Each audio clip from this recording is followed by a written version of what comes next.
नमस्कार साथियों, वेदांत क्लासेज के यूट्यूब चैनल पर आपका हार्दिक स्वागत, अभिनंदन। साथियों, आज हम जिस विषय के ऊपर चर्चा करेंगे उस विषय का नाम है साइकोलॉजी। और साइकोलॉजी की जो प्रश्नोत्तरी हम लेकर आए हैं वो बहुत ही शानदार प्रश्नोत्तरी होने वाली है। और आप सारे प्रश्नों को देखिएगा। आप अपना जो तैयारी है, किस लेवल की आपने तैयारी की है, तो आप परख सकते हैं। तो आज बिना समय खराब किए हुए आगे बढ़ते हैं। आज का जो पहला प्रश्न है वो प्रश्न ये है कि जो परिपक्वता का प्रारंभ होता है, कब से परिपक्वता का प्रारंभ हो जाता है। चार विकल्प आपके सामने दिए गए हैं कि गर्भाधान यानी कि गर्भावस्था से, या विकास से, या विवृद्धि से, या सीखने से। कब से परिपक्वता प्रारंभ हो जाती है? तो परिपक्वता विद्यार्थियों प्रारंभ कब से हो जाती है? गर्भाधान से। क्योंकि इस परिपक्वता का संबंध वंशानुक्रम से होता है। वंशानुक्रम से परिपक्वता का संबंध है। इसी प्रकार अगर बात करें परिपक्वता शब्द सबसे पहले दिया किसने था विद्यार्थियों? तो अर्नोल्ड गैसेल ने परिपक्वता शब्द का प्रयोग सबसे पहले किया। अर्नोल्ड ने अर्नोल्ड गैसेल ने किया इसका प्रयोग सबसे पहले। अगर बात करें क्या विद्यार्थियों परिपक्वता का संबंध अधिगम से है, यानी कि परिपक्वता का प्रभाव अधिगम पर पड़ता है, तो बिल्कुल परिपक्वता का संबंध अधिगम पर पड़ता है। क्या अधिगम का संबंध क्या अधिगम का प्रभाव परिपक्वता पर पड़ता है? तो नहीं, वो उसका उल्ट विपरीत हो जाता है। अधिगम आया है तो अधिगम के बारे में कुछ पॉइंट्स और हम नोट कर लेते हैं, या आप भी नोट करते रहिए उनको। देखिएगा, अगर आपसे पूछा जाए कि अभ्यास के द्वारा किसी व्यक्ति के व्यवहार में परिवर्तन आता है, क्या वह अधिगम है? बिल्कुल अधिगम होता है। क्या थकान की वजह से किसी व्यक्ति के व्यवहार में परिवर्तन आता है, तो क्या वो अधिगम होता है? वो अधिगम नहीं होता है। बीमारी की वजह से किसी के व्यवहार में परिवर्तन आता है, तो क्या वह अधिगम है? वो नहीं है। अभ्यास के द्वारा, प्रैक्टिस के द्वारा अगर किसी व्यक्ति के व्यवहार में परिवर्तन आता है तो वो अधिगम होता है। साथ ही में अगर बात करें अनुभव के द्वारा किसी व्यक्ति के व्यवहार में परिवर्तन आता है तो वो भी अधिगम होता है। अगला प्रश्न देखते हैं। अगला प्रश्न बताने से पहले हमारे एप्लीकेशन के बारे में बता देता हूँ। गूगल प्ले पे आप जाएंगे तो हमारा वेदांत क्लासेस अजमेर के नाम से एप्लीकेशन है। उस एप्लीकेशन को अभी तक आपने डाउनलोड नहीं किया तो डाउनलोड कर लीजिए, और अपने साथियों के साथ भी अधिक से अधिक साथियों के साथ उसको शेयर कीजिए। और साथ ही में विद्यार्थियों इसका भी ध्यान रखें, क्योंकि इसमें बहुत सारे कोर्सेज है वो अपलोड कर रखे हैं। जो भी आपको चाहिए, कोई ई नोट्स चाहिए या फिर अन्य कोई कोर्स चाहिए, वो आपको यहाँ पर मिल जाएगा। स्टोरेज में जाओगे वहाँ पे आपको सारे कोर्स अवेलेबल है यहाँ पर, ठीक है। तो वहाँ जाकर बहुत ही कम रेट में आपको मिल जाएंगे, ठीक है। और इस एप्लीकेशन का जो लिंक है वो मैं नीचे डिस्क्रिप्शन में दे दे रहा हूँ। अगला जो प्रश्न है वो क्या है कि नैमित्तिक अनुबंधन का जो सिद्धांत है उसके प्रवर्तक कौन है? चार विकल्प आपके सामने दिए गए हैं। टॉलमैन है, पावलोव है, थॉर्नडाइक है और स्किनर है। बताओ इसका राइट आंसर क्या जाएगा विद्यार्थियों? तो इसका राइट आंसर जाएगा स्किनर। क्या जाएगा? स्किनर जाएगा। स्किनर होगा इसका। जो नैमित्तिक अनुबंधन सिद्धांत है इसे विद्यार्थियों सक्रिय अनुबंधन सिद्धांत भी कहते हैं, इसे कार्यात्मक अनुबंधन का सिद्धांत भी कहते हैं, और क्रिया प्रसूत जो अनुबंधन का सिद्धांत है उस नाम से भी जानते हैं। तो नैमित्तिक अनुबंधन सिद्धांत के अन्य नाम भी मिलते हैं, वो नाम भी आपको पता होने चाहिए।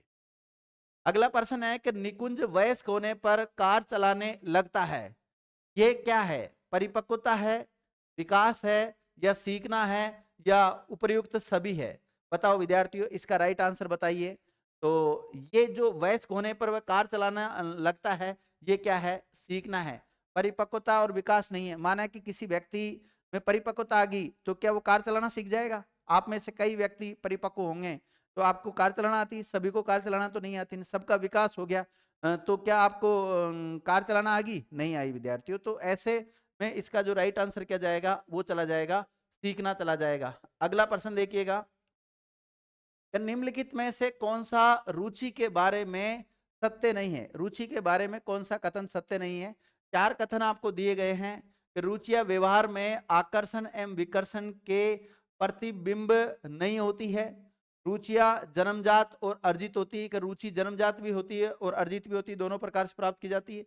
रुचियां समय के अनुसार बदलती रहती है। रुचियां योग्यताओं एवं अभिक्षमताओं से संबंधित नहीं होती है। तो इसका जो राइट आंसर जाएगा वो क्या जाएगा? ए।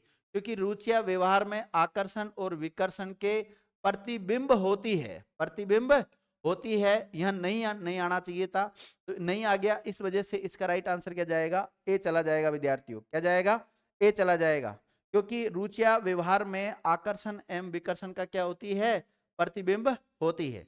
अगला प्रश्न है कि जिस सवाल का कोई निश्चित जवाब होता है वह किस पर आधारित होता है। देखिए प्रश्न को ढंग से पढ़िएगा कि जिस सवाल का कोई निश्चित जवाब होता है वह आधारित होता है समाजीकरण पर, अभिसारी चिंतन पर, अपसारी चिंतन पर और समस्या समाधान कौशल पर। तो किस पर आधारित होता है, तो इसका राइट आंसर क्या जाएगा, अभिसारी चिंतन पर। देखिए जब किसी प्रश्न का उत्तर निश्चित होता है तो उसको कहते हैं हम अभिसारी, और जब निश्चित नहीं होता है तो उसे कहते हैं हम अपसारी कहते हैं। तो इसका राइट आंसर क्या चला गया, अभिसारी। जैसे आपसे पूछा जाए भारत के प्रधानमंत्री कौन, एक ही आपका आंसर निकलेगा सभी का, नरेंद्र मोदी, ठीक है। और अगर आपसे पूछा जाए इस पेन के प्रयोग क्या होते हैं, पर इस पेन का यूज कहाँ कहाँ होता है, तो अलग अलग विद्यार्थियों का अलग अलग आंसर आएगा, एक निश्चित आंसर नहीं आएगा, एक निश्चित जवाब नहीं आएगा। तो फिर उसको हम किस में लेके चले जाते हैं, अपसारी में लेके चले जाते हैं। तो उक्त जो प्रश्न आया है 5वें नंबर का, इस प्रश्न का राइट आंसर क्या होगा, अभिसारी चिंतन। क्या होगा, अभिसारी चिंतन होगा। अगला प्रश्न देखिए, कौन सा कथन सत्य नहीं है। प्रश्न को ढंग से पढ़िएगा कि कौन सा कथन सत्य नहीं है विद्यार्थियों, और 4 विकल्प आपके सामने दिए हुए हैं कि कल्पनाशीलता के बिना सर्जन नहीं हो सकता, पहला विकल्प। दूसरा दे रखा है सृजनात्मकता और बुद्धि में निम्न स्तर का सहसंबंध पाया जाता है। तीसरा दे रखा है कि सृजनात्मकता व बुद्धि में उच्च स्तर का सहसंबंध पाया जाता है। और चौथा विकल्प दे रखा है कि सृजनात्मकता और कल्पना में उच्च स्तर का सहसंबंध पाया जाता है। तो इसमें से कौन सा कथन गलत है, कौन सा कथन असत्य है। 4 विकल्प में से राइट आंसर जाएगा इसका बी, क्योंकि सृजनात्मकता और बुद्धि में निम्न स्तर का सहसंबंध नहीं पाकर उच्च स्तर का सहसंबंध पाया जाता है। तो इस प्रकार इस क्वेश्चन के अनुसार इसका जो राइट आंसर जाएगा वो क्या चला जाएगा, बी चला जाएगा। अगला प्रश्न है कि छात्रों में रटने की प्रवृत्ति को रोकने हेतु कैसे प्रश्न पूछने चाहिए, कि छात्रों में रटने की प्रवृत्ति है, छात्रों की रटने की प्रवृत्ति को कैसे रोका जा सकता है, उनसे किस प्रकार के प्रश्न करना चाहिए विद्यार्थियों। तो 4 विकल्प आपके सामने दिए हुए हैं, और 4 विकल्प कौन कौन से हैं, वस्तुनिष्ठ प्रश्न करके, और लघु उत्तरीय प्रश्न करके, दीर्घ उत्तरीय प्रश्न करके, और निबंधात्मक प्रश्न करके किस प्रकार छात्रों की रटने की प्रवृत्ति को रोका जा सकता है। तो इसका जो राइट आंसर जाएगा वो जाएगा ए, यानी कि वस्तुनिष्ठ प्रश्नोत्तरी के द्वारा छात्रों में जो रटने की प्रवृत्ति है उसको रोका जा सकता है। तो इसका राइट आंसर क्या हो जाएगा, ए हो जाएगा। क्योंकि आजकल जो कंपटीशन है, कंपटीशन में अभी हमें ज्यादातर जो प्रश्न मिलते हैं वो वस्तुनिष्ठ मिलते हैं, ऑब्जेक्ट टाइप के प्रश्न मिलते हैं, उससे जो छात्र की रटने की प्रवृत्ति है उसको रोका जा सकता है। निबंधात्मक जो प्रश्न होते हैं विद्यार्थी, उसमें तो विद्यार्थी क्या करता है, रटता है और उसका पूरा आंसर लिख के आ सकता है। तो ये तो नहीं हो सकता, ये नहीं हो सकता, ये नहीं हो सकता। राइट आंसर क्या है इसका, ए। अगला प्रश्न है कि लिखने की पूर्व तैयारी के अंतर्गत नहीं आता है, लिखने की पूर्व तैयारी के अंतर्गत नहीं आता है, जैसे सूक्ष्म मांसपेशियों का विकास, हाथ व आंख में समन्वय, अक्षरों की पहचान और बैठना। तो इसका राइट आंसर क्या चला जाएगा, बैठना चला जाएगा विद्यार्थियों। क्योंकि सूक्ष्म मांसपेशियों में हाथ और आंख ये दोनों आ जाते हैं, और इनका समन्वय भी होना जरूरी है, अक्षरों की पहचान होना जरूरी है। तो आंसर क्या है इसका, डी। अगला प्रश्न है कि कौन सी आयु में बालक जमीन पर से कोई भी वस्तु उठाने में सक्षम हो जाता है। कौन सी आयु का बालक है वो जमीन से मतलब किसी वस्तु को उठाने में सक्षम हो जाता है। 4 प्रकार की यहाँ पे आयु दे रखी है कि 8 से 9 माह का बालक, 10 महीने का बालक, 16 महीने का बालक और 12 माह का बालक। बताओ कौन सा बालक जमीन से वस्तु उठाने में सक्षम हो जाता है। तो 8 से 9 माह का जो बालक होता है वो इसको उठाने में सक्षम हो जाता है। देखिए यहाँ पर कई विद्यार्थी तुकाराम बनते हैं, तुकाराम से मतलब तुक्का लगाते हैं वो।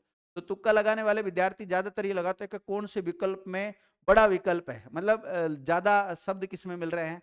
तो अगर इसमें भी देखो कोई विद्यार्थी तुकाराम अगर बनता, उस टेक्निक का अगर वो प्रयोग इस्तेमाल करता विद्यार्थियों, तो वो इसका राइट आंसर कर देता। एक तो पढ़ के जो विद्यार्थी गया उसने किया, और तुकाराम ने तो कुछ नहीं करा। ठीक है यार, सबसे बड़ा विकल्प कौन सा है, 8 से 9 वाला है, इसी को ही हम कर देते हैं। तो वो कर देता है और उसका राइट हो जाता है, और जो पढ़ के गया वो गलत करके आ जाता है, कई बार ऐसा होता है। तुकाराम ना बने, समझने की कोशिश करें सभी विद्यार्थी। जन्म से 2 वर्ष तक श्वसन दर प्रति मिनट होती है। जन्म से लेकर 2 वर्ष तक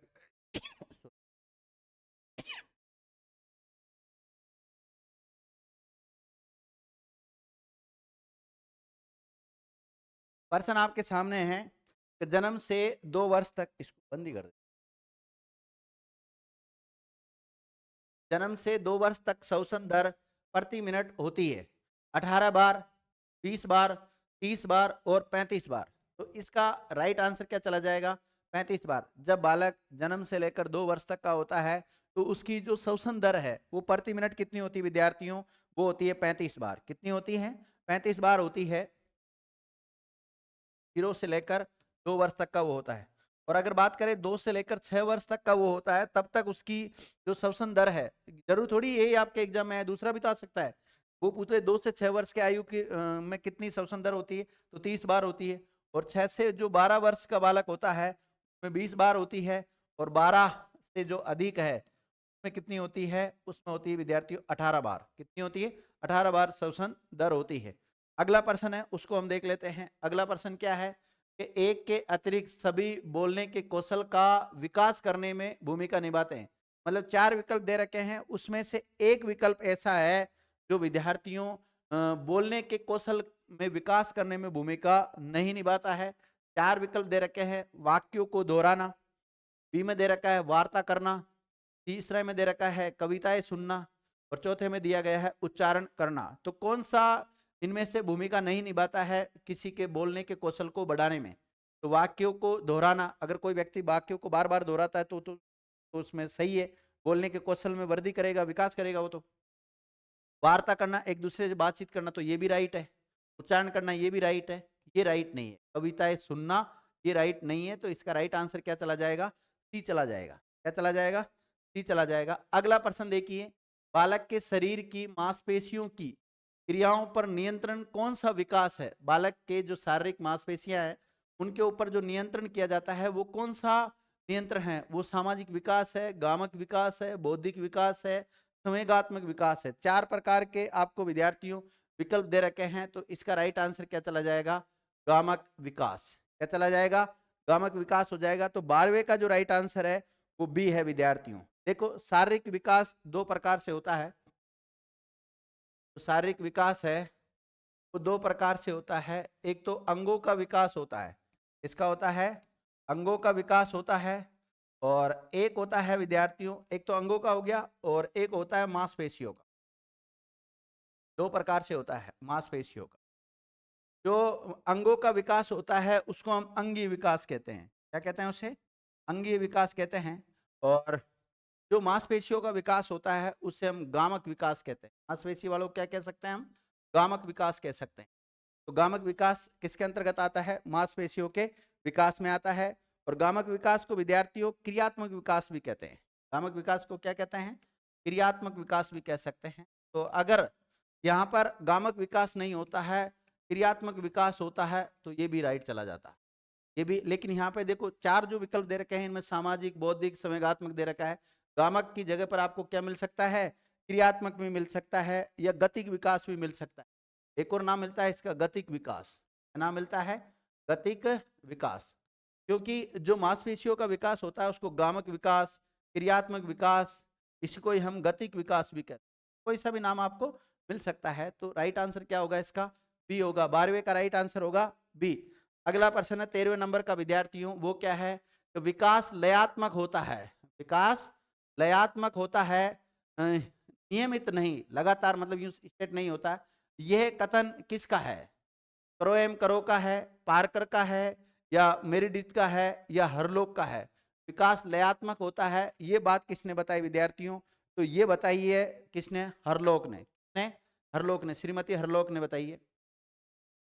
देखिए, अगर हम बात करें आगे कि विकास कब कब तीव्र होता है, कब मंद होता है, तो देखिए, अगर विकास की बात करें तो शैशवावस्था में जो विकास होता है वो बड़ा तीव्र होता है, फिर बाल्यावस्था में मंद होता है, फिर किशोरावस्था में फिर तेज हो जाता है, फिर वापस मंद हो जाता है। तो इस प्रकार उस स्थिति को क्या कहते हैं? लयात्मक विकास कहते हैं। क्या कहते हैं इसको? लयात्मक विकास कहते हैं, हरलोक महोदय ने बताया है। अब बात करें अगला प्रश्न के कितने माह का बालक स्वतंत्रता पूर्वक बैठने लग जाता है। 14 नंबर का प्रश्न है विद्यार्थियों कि कितने महीने का बालक स्वतंत्र रूप से बैठने लग जाता है। 4 से 5 महीने का बालक, या 5 से 6 माह का बालक, 8 से 9 माह का बालक, 11 से 12 माह का बालक। 14वें का जो राइट आंसर है विद्यार्थियों वो क्या जाएगा, सी। क्या जाएगा, सी। 8 से 9 माह का जो बालक होता है वो स्वतंत्र रूप से बैठने लग जाता है। अगर हम बात करें जैसे कोई छोटा सा बच्चा है, शिशु ने जैसे जन्म लिया है, 50 दिन तक, अब तक 50 दिन तक तो वो करवट भी नहीं ले सकता विद्यार्थी, वो सीधा ही पड़ा रहता है, कोई मतलब नहीं है, मतलब। और फिर 50 दिन के बाद में अगर हम बात करें 2 माह का जो बालक हो जाता है, कितने का, 2 माह का, यानी कि 60 दिन के आसपास जब हो जाता है तो वो करवट लेने लग जाता है, मतलब जैसे आड़ा पटक दिया उसको, तिरछा पटक दिया तो वापस वो सीधा हो जाता है।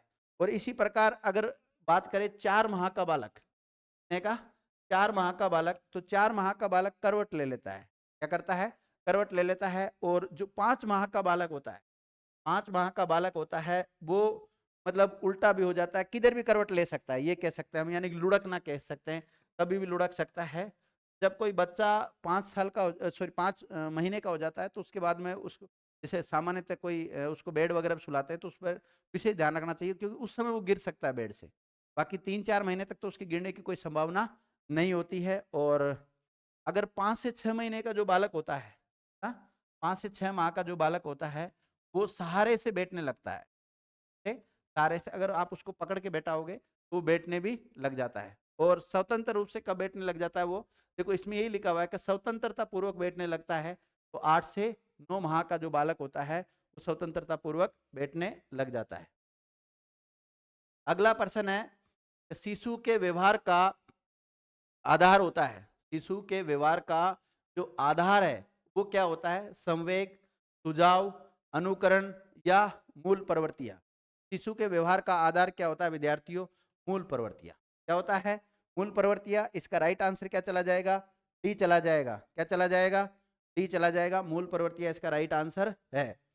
ठीक है, आपको पता है मैकडूगल ने 14 मूल प्रवृत्तियों की बात की है, कितनी, 14 मूल प्रवृत्तियों की बात की है, और 14 संवेग की बात की गई।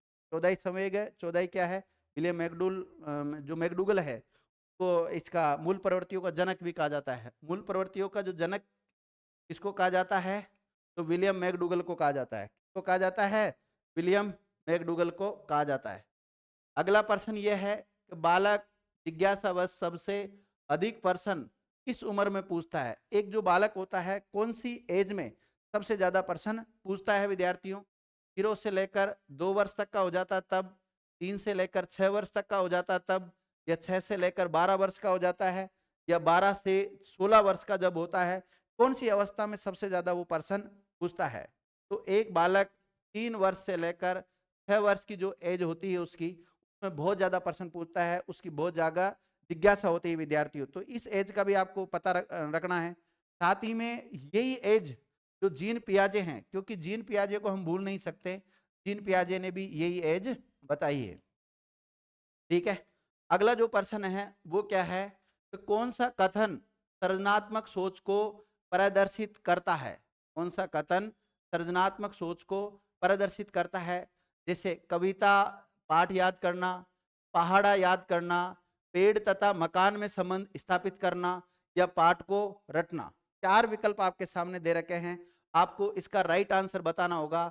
तो इसका राइट आंसर क्या जाएगा, मैं बता देता हूं, सी राइट आंसर जाएगा, यानी कि पेड़ और मकान में संबंध स्थापित करना ही इस सृजनात्मक सोच को क्या करता है, प्रदर्शित करता है। आगे देखिए अगला प्रश्न क्या है कि कौन सी प्रवृत्ति बालकों को रचनात्मक अनुभव प्रदान करती है। 4 विकल्प दे रखे हैं कि कौन सी प्रवृत्ति बालकों की रचनात्मक अनुभव को प्रदान करती है।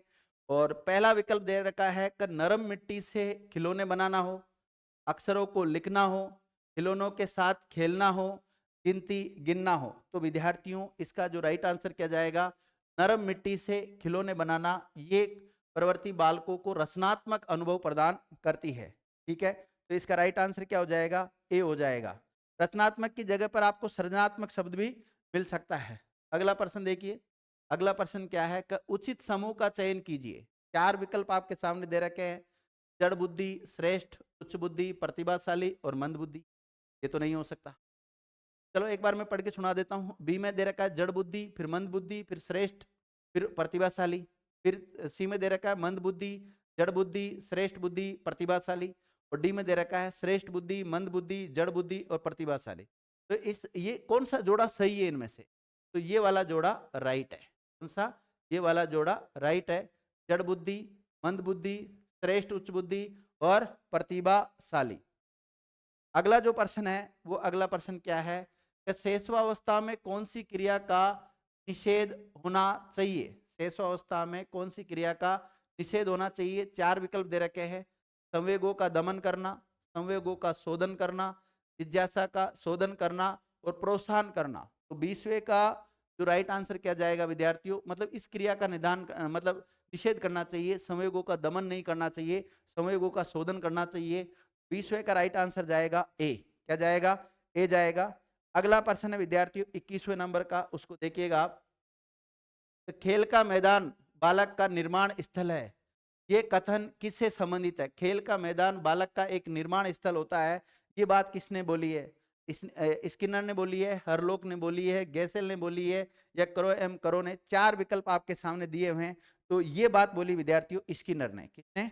स्किनर के द्वारा ये बात बोली गई है। तो सीधे सीधे देखो, साइकोलॉजी में दो प्रकार के प्रश्न बनते हैं। एक तो बनते हैं समझ की दृष्टि से और एक सीधे सीधे होते हैं फैक्ट, यानी कि फैक्चुअल और जो कंसेप्ट क्लियर करने वाले प्रश्न है वो भी दोनों प्रकार के प्रश्न आते हैं इसमें। अगला प्रश्न है कि गतिक विकास का सर्वप्रथम विधिवत अध्ययन किसके द्वारा किया गया? जो गतिक विकास है का सर्वप्रथम विधिवत अध्ययन किसने किया था? वॉटसन ने, गोल्टन ने, ऑलपोर्ट ने और फ्राइड ने। चार विकल्प आपके सामने दे रखे हैं। गतिक विकास का सर्वप्रथम अध्ययन किसके द्वारा किया गया? तो विद्यार्थियों किसके द्वारा किया गया था? गोल्टन के द्वारा। किसके द्वारा किया गया था? गोल्टन के द्वारा किया गया था। राइट आंसर क्या जाएगा इसका? बी चला जाएगा। अगला प्रश्न है कि जन्म के समय नवजात शिशु निरापशु होता है, ये कथन किसका है? कैटेल का है, जीन पियाजे का है, इरिक इरिक्सन का, एरिक भी मिलता है कई बार, एरिक इरिक्सन भी मिलता है, या हॉर्नी का। तो राइट आंसर क्या जाएगा 23वें का? 23वें का राइट आंसर जाएगा डी। क्या जाएगा? डी जाएगा, हॉर्नी चला जाएगा। अगला प्रश्न क्या है विद्यार्थियों? अगला प्रश्न यह है कि निम्नलिखित में से कौन सी जीन पियाजे के द्वारा प्रदत्त मूर्त संक्रियात्मक अवस्था की विशेषता नहीं है? जीन पियाजे ने जो विद्यार्थियों मूर्त सक्रियात्मक अवस्था बताई है की विशेषता में नहीं आता है, जैसे संकेतात्मक कार्यों का प्रादुर्भाव, क्रमबद्धता व पूर्ण अंश प्रत्ययों का उपयोग, संरक्षण या विचारों की विलोमीयता। इसमें से कौन सा इसके अंतर्गत नहीं आता है? तो इसमें ए नहीं आता है। संकेतात्मक कार्यों का प्रादुर्भाव नहीं आता है, बाकी सारे आते हैं। क्रमबद्धता और पूर्ण अंश प्रत्ययों का उपयोग आता है, संरक्षण आता है, विचारों की विलोमीयता आता है। तो ये जो संक्रियात्मक अवस्था बताइए ये कब से कब तक की बताइए जीन पियाजे ने? तो ये बताइए विद्यार्थियों 7 से लेकर 12 वर्ष की एज को बताया गया है इसमें। और जो इस संकेतात्मक कार्यों का प्रादुर्भाव है ये मूर्त संक्रियात्मक अवस्था में नहीं आता, तो कौन सी अवस्था में आता है? ये औपचारिक संक्रियात्मक अवस्था में आता है। किसमें आता है? औपचारिक में आता है।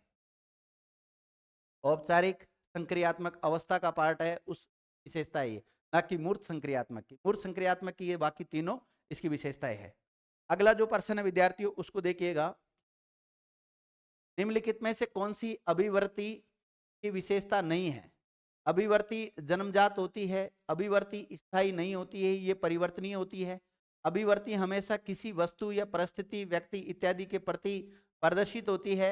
अभिवर्ती हमारे व्यवहार और क्रियाकलापों को प्रभावित करती है। तो 25वें का जो राइट आंसर जाएगा विद्यार्थियों वो क्या जाएगा? ए। अभिवर्ती जन्मजात होती है, ये विकल्प विद्यार्थियों गलत है। अभिवर्ती जन्मजात नहीं होती, अर्जित होती। कैसी होती है? अर्जित होती है। अभिवर्ती कैसी होती है? अर्जित होती है, इसका थोड़ा ध्यान रखें। अगला प्रश्न है कि निम्नलिखित में से कौन सा जोड़ा मूल प्रवृत्ति और संवेग के अनुरूप सही नहीं है? एक तरफ जैसे आपने देखा होगा विलियम मैकडूगल में जब संवेग और मूल प्रवृत्तियों को हम पढ़ते हैं तो सभी मूल प्रवृत्तियां संवेग के अनुसार आती है। वो 14 मूल प्रवृत्तियां है, 14 ही संवेग है। तो उसमें से कौन सा मैकडूगल के उल्लेख नहीं किया, कौन से जोड़ा गलत है? शरणागति, करुणा, संतान कामना, वात्सल्य, निवर्ती, गणना, युयुत्सा भय, तो इसमें ये वाला जोड़ा है ना, ये सही नहीं है, तो इसका राइट आंसर क्या चला जाएगा, डी चला जाएगा विद्यार्थियों, क्योंकि युयुत्सा का जो संबंध है क्रोध से है। किससे है, क्रोध से है। और भय का जो संबंध है वो पलायन से है। किससे है, पलायन से है, पलायन। ठीक है, अगला प्रश्न क्या है कि निम्न में से उचित क्रम नहीं है, आत्महीनता, विनीत भाव, आत्माभिमान, दया भाव, रचनाभूति, निर्माण और भय, पलायन। ये तो राइट है, इसमें कोई दिक्कत नहीं, ये भी राइट है, ये भी राइट है। ये इसमें क्रम सही नहीं है, क्योंकि आत्माभिमान का संबंध दया भाव से नहीं होता विद्यार्थियों, किससे होता है, आत्म प्रदर्शन से होता है। दया भाव की जगह क्या आना चाहिए था, आत्म प्रदर्शन आना चाहिए था, आत्म प्रदर्शन आना चाहिए था। अगला प्रश्न क्या है कि निम्न में से असत्य कथन कौन सा है, अभिरुचि वर्तमान स्थिति है जो भविष्य की ओर संकेत करती है। बी दे रखा है सकारात्मक अभिवर्ती का विकास नकारात्मक की अपेक्षा जल्दी होता है। सी में दे रखा है निर्देशन व परामर्श में अभिवर्ती का विशेष महत्व है।